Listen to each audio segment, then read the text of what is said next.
BJP के राष्ट्रीय महासचिव कैलाश विजयवर्गीय इंदौर से राहुल गांधी पर निशाना साधा है। कभी प्रशांत किशोर तो कभी कन्हैया कुमार के कांग्रेस में शामिल होने की अटकलों के बीच कैलाश विजयवर्गीय ने कहा है, विपक्ष नेता विहीन हो गया है, जिसका कारण अलग अलग चेहरों की तलाश की जा रही है। दूसरी तरफ कैलाश विजयवर्गीय राज्यसभा के लिए रिक्त हुई सीट पर अपनी दावेदारी को सीधे तौर पर खारिज करते हुए कह दिया है, यदि उन्हें पार्लियामेंट जाना होगा तो वह चुनाव जीतकर ही जाएंगे। बीजेपी के राष्ट्रीय महासचिव कैलाश विजयवर्गीय मध्य प्रदेश में राज्यसभा के लिए रिक्त हुई सीट पर अपनी दावेदारी का सिरे से खारिज किया है। कैलाश विजयवर्गीय का कहना है कि यदि उनको पार्लियामेंट जाना होगा तो वह चुनाव जीतकर जाएंगे।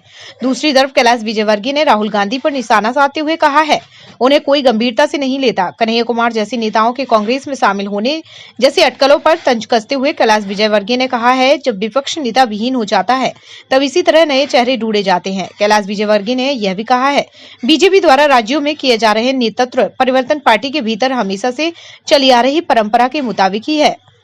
वहीं इंदौर में मामूली बारिश के बीच हो रहे जलजमाव के हालातों के बीच कैलाश विजयवर्गीय ने कहा है कि नगर निगम के अधिकारियों को पूरे शहर का सर्वे करके इस समस्या का निराकरण करना चाहिए। देखिए, जब लीडर लेस विपक्ष हो जाता है ना, तो फिर वो नेता ढूंढता है।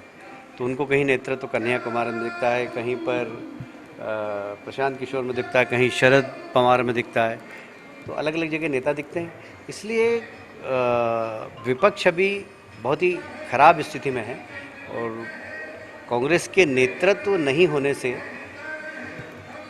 विपक्ष में एक तरीके से अनिश्चितता की स्थिति। सर, राज्यसभा की उल्टी गिनती शुरू हो गई, क्या आप भी एक चेहरा हो सकते हैं? बिल्कुल नहीं, मैं तो जब भी मुझे जाना होगा पार्लियामेंट तो लड़के जाऊंगा चुनाव। सर, जब मोदी जी की ब्रांड इमेज बन गई पूरे वर्ल्ड में, दुनिया में एक अलग इमेज बनी है, किस तरह देखते हैं आप आगे? नहीं, ये 130 करोड़ भारतीयों के लिए बहुत गर्व की बात है कि हमने तो उन्हें देश का नेता बनाया था, पर वो अब दुनिया के नेता बन गए हैं। और अभी अमेरिका की एक सर्वे एजेंसी ने देखा है कि दुनिया में सबसे ज़्यादा लोकप्रिय नेताओं में यदि कोई है तो वह मोदी जी हैं। और सोशल मीडिया भी सबसे ज़्यादा फॉलोअर अगर दुनिया में किसी नेता के तो मोदी जी के हैं। तो हम सब के लिए गर्व की बात है, सारे भारतीयों के लिए गर्व की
Okay.